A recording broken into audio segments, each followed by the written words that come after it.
Assalamualaikum warahmatullahi wabarakatuh. Kumpulan kami akan membentangkan case study Secure Mobile Computing. Kumpulan kami terdiri daripada saya, HAFIY ZHARFAN bin YUSOF, nama matrik F1068, dan ahli kumpulan saya iaitu Muhammad AMIR KHARAFIQ bin Muhammad NAZHIR, nama matrik F1123, dan Muhammad Izzat Syazwan bin Muhammad Rosdi, nama matrik F1057. Ini adalah table of content.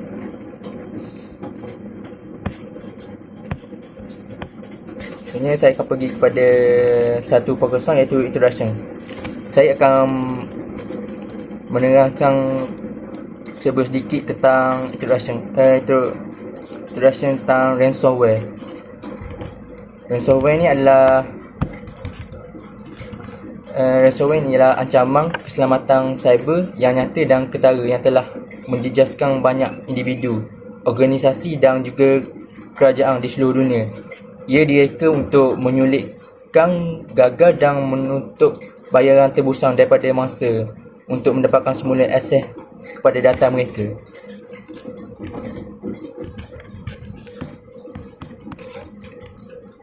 Terusnya saya pergi kepada 2.0 iaitu identification of main issue. Pertama ialah data encryption and lockdown. Ransomware work by encrypting file on victim machine and locking them down so that only the decryption key can unlock them. Ini adalah contoh gambar untuk data encryption and lockdown.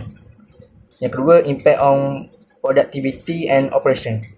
Successful ransomware attack can severely impact productivity and disrupt normal business operation. The inability to access essential file and systems hinder day-to-day activities, leading to financial and reputational damage. Yang ketiga, backup and recovery strategy. Organizations that lack robust data backup and recovery strategy are more susceptible to the devastating impact of ransomware. Without proper backup, the loss of encrypted data backup more difficult to recover, leading to potential data loss and operational setbacks. Sebenarnya saya serahkan pada saya yang seterusnya. Assalamualaikum warahmatullahi wabarakatuh. Saya Muhammad Izzat Syazwan bin Muhammad Rosdi. Saya akan teruskan perbentangan ini kepada 3.0 iaitu types of ransomware. There are several varieties of ransomware, each with unique traits and ways of functioning. Here are a few examples of typical ransomware. Yang pertama ialah crypto ransomware. Crypto ransomware finds and encrypts valuable data stored on the computer, making the data useless unless the user obtains the decryption key. It searches silently in the background until it targets a file, while the operating system and applications work normally so that no suspicion is raised at the end of the obvious receiver. Seterusnya ialah local ransomware. Local ransomware ni is typically takes the form of locking the computers or devices user interface and then asking the user to pay a fee in order to restore access to it. It does not tamper with its victims' data but only locks their devices and leaves it with limited capabilities, such as only allowing the user to interact with the ransomware and pay the ransom. Next is scareware. Scareware is a fake software that claims to have detected a virus or other issue on your computer and directs you to pay to resolve the problem. Some types of scareware lock the computer, while others simply flood the screen with pop-up alerts without actually damaging files. Seterusnya ialah ransomware as a service. Ransomware as a service refers to malware hosted anonymously by a professional hacker that handles all aspects of the attack, from distributing ransomware to collecting payments and restoring access. It in return for a cut off the loot. Seterusnya saya akan pergi pada 4.0, analysis of ransomware. In recent years, ransomware has emerged as one of the major and most costly cyber threats. Several important details are revealed via its analysis. Yang pertama ialah financial motivation. Attacks with ransomware are typically motivated by money. By encrypting their files or locking their computers, attackers try to extort victims by requesting a ransom payment, which is generally made in cryptocurrency. Cryptocurrencies anonymity makes it difficult to track transactions, which makes ransomware a profitable industry for attackers. Seterusnya ialah wide ranging target.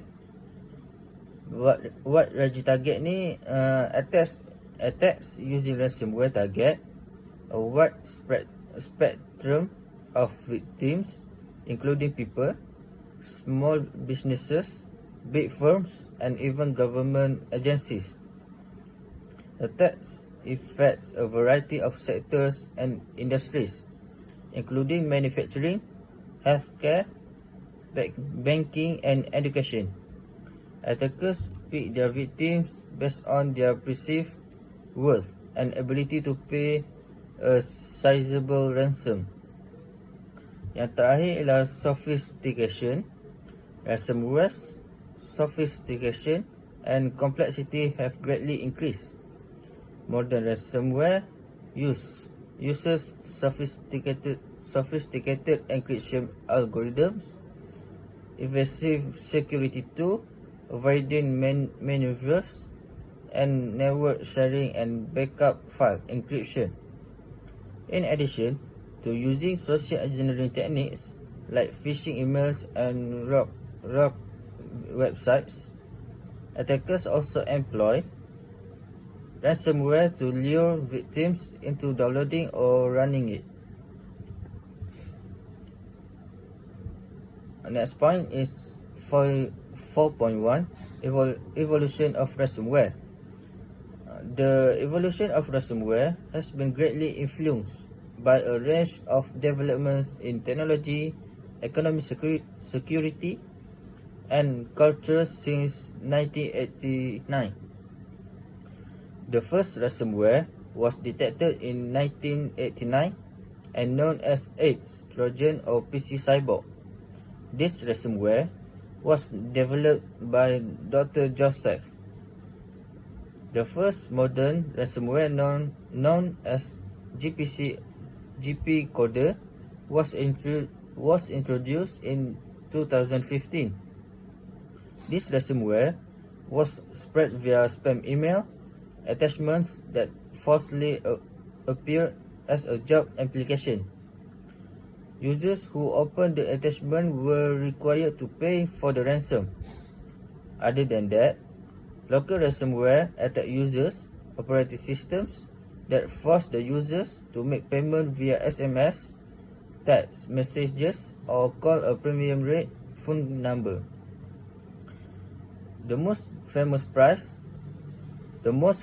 piece of ransomware is known as CryptoLocker, and it was developed by a hacker named Slavic. The functions of CryptoLocker are to encrypt and later decrypt the user files. This ransomware gave user 3 days to pay ransom, and the payment can be made by using Bitcoin. Itu saja daripada saya. Sekian, terima kasih. Assalamualaikum warahmatullahi wabarakatuh.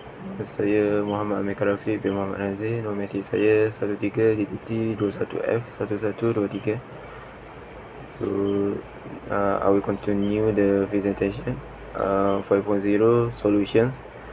Implementing a multi-layer strategy that incorporates preventative measures, security best practice, and proactive defense tactics can help to reduce the chance of a ransomware attack. 5.5.1 How to mitigate ransomware attack. First, educate and inform. The computer, banking, and retail industries need to develop and implement a major initiative to educate current and potential customers on how to be safe and secure online. The key is to promote the awareness and education of corporate employees, management, as well as individuals, users, and small business owners. Education is essential to protect your business from ransomware. It's critical that your staff understands what ransomware is and the threat that it poses.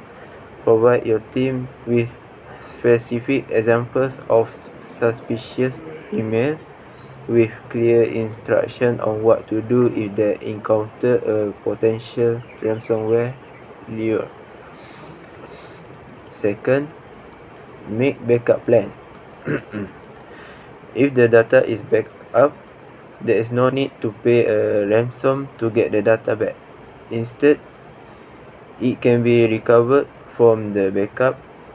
Of course, the backups need to be up to date.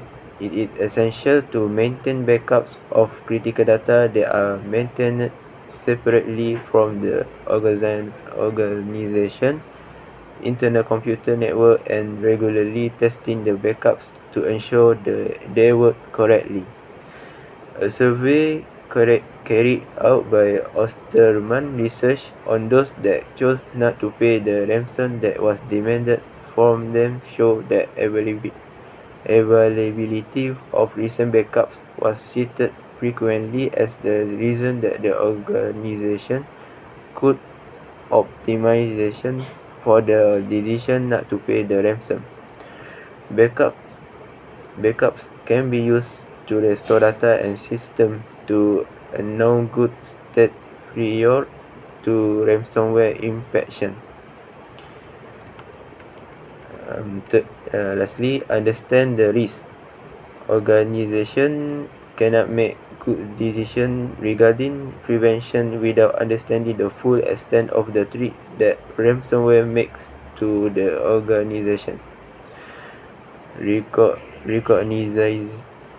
Recognizing the risk involved as regards to ransomware ensures that necessary protection are in place. Threat intelligence help you take steps to make change to protect your organization and make better decisions, not only on attacks that are happening, but attacks that are coming in the very near future. 6.0 Conclusion. In conclusion, ransomware is a highly malicious form of malware that encrypts files on a victim's system and demands a ransom for their release. It poses serious risks to individuals and organizations, leading to financial loss, data breaches, and operational disruptions. The prevalence and sophistication of ransomware attacks, as demonstrated by examples like Loki, WannaCry, and Ryuk, highlight the need for comprehensive cybersecurity measures. Preventive measures such as robust security software, regular updates, and user education play a crucial role in mitigating the risk of ransomware infection. That's all from our team. Thank you.